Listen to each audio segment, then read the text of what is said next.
വചനോദയം.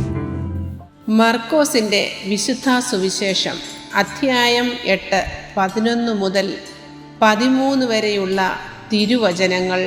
പരിസയർ വന്ന് അവനുമായി തർക്കിക്കാൻ തുടങ്ങി. അവർ അവനെ പരീക്ഷിച്ചുകൊണ്ട് സ്വർഗത്തിൽ നിന്ന് ഒരടയാളം ആവശ്യപ്പെട്ടു. അവൻ ആത്മാവിൽ അഗാധമായി നെടുവീർപ്പിട്ടുകൊണ്ട് പറഞ്ഞു, എന്തുകൊണ്ടാണ് ഈ തലമുറ അടയാളം അന്വേഷിക്കുന്നത്?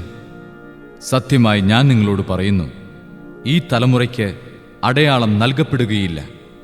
അവൻ അവരെ വിട്ട് വീണ്ടും വഞ്ചിയിൽ കയറി മറുകരയിലേക്ക് പോയി. വചന വിചിന്തനം.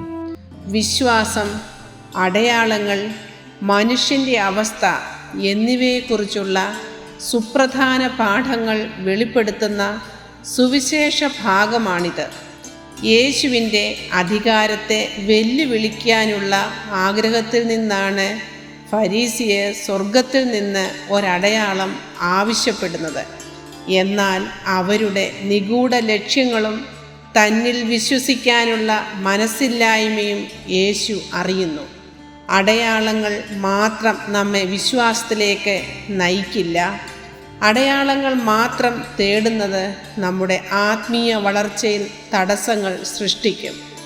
ദൈവവുമായുള്ള യഥാർത്ഥ കൂടിക്കാഴ്ചയിലൂടെ ലഭിക്കുന്ന ആഴമേറിയ ആത്മീയതയാണ് പ്രധാനം എന്ന് യേശു പഠിപ്പിക്കുന്നു. നമ്മുടെ വിശ്വാസ ജീവിതത്തിലും ഇതുപോലെ ദൈവ സാന്നിധ്യത്തിൻ്റെ അടയാളങ്ങളെ തെളിവിനായി നാം ആഗ്രഹിക്കാറുണ്ടോ? ദൈവം നമുക്ക് വേണ്ടി എന്തൊക്കെ ചെയ്തു എന്ന ബാഹ്യമായവയെ അന്വേഷിക്കാതെ ദൈവം ആരാണെന്ന് അന്വേഷിക്കുന്ന ഒരു ഹൃദയം വളർത്തിയെടുക്കാൻ യേശു ആവശ്യപ്പെടുന്നു. വ്യക്തിപരമായ ഒരു ബന്ധത്തിൽ അധിഷ്ഠിതമായ വിശ്വാസ ജീവിതം നയിക്കുവാൻ നമുക്ക് പരിശ്രമിക്കാം. വിനീതവും തുറന്നതുമായ ഒരു ഹൃദയത്തോടെ യേശുവിൽ വിശ്വസിക്കാൻ നമുക്ക് തയ്യാറാകാം. അസാധാരണമായ പ്രകടനങ്ങളുടെ അഭാവത്തിൽ പോലും ഉറച്ചു നിൽക്കുന്ന ഒരു വിശ്വാസം വളർത്തിയെടുക്കാം.